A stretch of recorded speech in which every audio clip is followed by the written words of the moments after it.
तलवारों पे सरवार दिए, अंगारों में जिस्म जलाया है, तब जाके कहीं हमने सर पे ये केसरी रंग पाया है।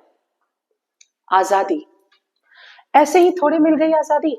हजारों गोलियां चल गईं, करोड़ों कोड़े बरस गए। भारत मां के लाडले कभी लाहौर सेंट्रल जेल में बर्फ की सिल्लियों पर लेटाए गए, तो कभी काला पानी में एक एक बूंद पानी को तरस गए। कितनों ने जान की बाजी लगा दी, कितनों ने भरी जवानी में अपनी लाश बिछा दी। ऐसे ही थोड़े मिल गई आजादी। नमस्कार, मैं पूजा दुबे शीर्ष कॉन्सेप्चुअल क्लासेस की ओर से गणतंत्र दिवस के इस अमृत काल में, इस पावन दिवस में आपका अभिनंदन करती हूँ। ये जो 26 जनवरी है ना, यहां तक पहुंचने का रास्ता इतना आसान नहीं था। कई भारत मां के सपूतों ने अपना लहू बनाकर पाया है यह दिन, ये पावन दिन अर्थात 26 जनवरी। हमारा देश कहने को तो 15 अगस्त 1947 को ही आजाद हो गया था, लेकिन यह गणतंत्र घोषित किया गया 26 जनवरी 1950 को। ये जो 26 जनवरी है ना, यहां तक पहुंचने का रास्ता 23 मार्च से होकर गुजरा है, जब भगत सिंह, सुखदेव और राजगुरु हंसते हंसते फांसी के फंदे पर झूल गया। मेरा रंग दे बसंती चोला, ये गीत हम जब भी सुनते हैं, हमें इन वीरों की वीर गाथा याद आ जाती है। हम हिंदुस्तानी हैं, मोहब्बत, सुलह और अमन के हम राज हमी हैं। विश्व शांति के लिए उठने वाली सबसे बुलंद आवाज हमी है। देख लो हमारा इतिहास उठाकर, पिछले 5000 सालों में हमने कभी किसी पर आक्रमण नहीं किया, कहीं जंग का कहर नहीं तोड़ा, लेकिन किसी ने हमारी तरफ आंख उठाकर देख लिया तो हमने उसे छोड़ा भी नहीं। ये 26 जनवरी 27 फरवरी की कुर्बानी का सिला है।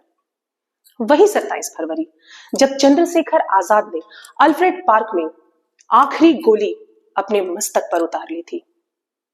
ये 26 जनवरी 30 अक्टूबर के बाद नसीब हुई है, जब लाला लाजपत राय की बूढ़ी हड्डियों को जेम्स स्कॉट की बेदर्द लाठियों ने बरस बरस कर तोड़ दिया था।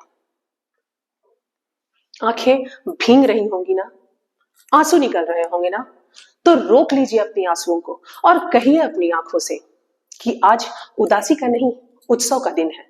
आज तो ढोल के बजाएंगे, जश्न मनाएंगे, जो लौट कर घर ना आए उनकी याद में गाएंगे। इस वर्ष हम गणतंत्र दिवस का 76वां साल मना रहे हैं।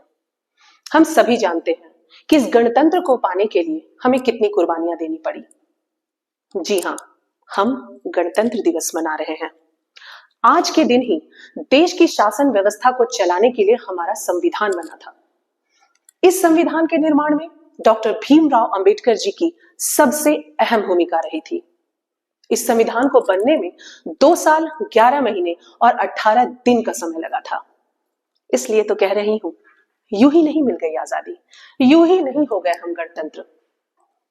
इस आजादी को पाने के लिए हमें कितना त्याग करना पड़ा, इसे अगर हम सोचे तो हम उस सोच से घबरा जाते हैं।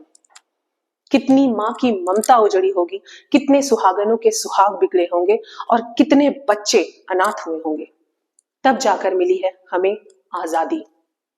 आज का यह दिन यानी 26 जनवरी केवल एक तारीख नहीं है, यह हमारे संविधान की आत्मा, हमारे संविधान की आत्मा, हमारे गौरवशाली गणतंत्र का प्रतीक है।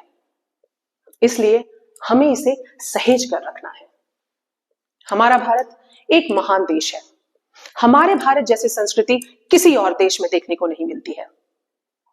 हमारे महान भारत की गुणगान करते हुए पूर्व प्रधानमंत्री अटल बिहारी वाजपेयी जी ने कहा था कि भारत कोई भूमि का टुकड़ा नहीं है, ये एक जीता जागता राष्ट्र पुरुष है। अटल जी ने कहा था, ये वंदन की धरती है, अभिनंदन की धरती है, ये अर्पण की भूमि है, ये तर्पण की भूमि है। इसकी नदी नदी हमारे लिए गंगा है, इसका कंकड़ कंकड़ हमारे लिए शंकर है।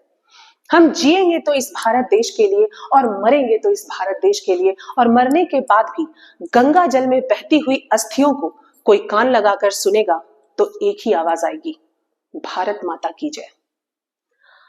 और इसी भारत भूमि की रक्षा के लिए हमारे वीर जवान अपनी जान की कुर्बानी लगाकर भारत की रक्षा करते हैं, इस गणतंत्र की रक्षा करते हैं।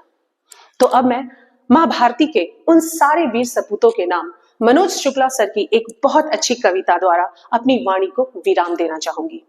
और वो कविता कुछ इस प्रकार से है। ऐ मां, भरोसा रखना अपनी संतानों पर, हम तिरंगा गाड़ देंगे आसमानों पर। दुश्मनों सुन लो, हमें झुकना नहीं आता, तुम्हारी गोलियां कम है, हमारी छातियां ज्यादा।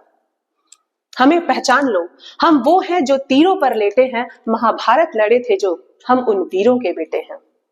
हमारे नाम पर ढोलक बजेगी दो जहानों में, मरेंगे यूं कि हम जिंदा रहेंगे दास्तानों में। हिंदुस्तान को नाज होगा हम दीवानों पर, ऐ मां भरोसा रखना अपनी संतानों पर, हम तिरंगा गाड़ देंगे आसमानों पर। धन्यवाद। जय हिंद, जय भारत।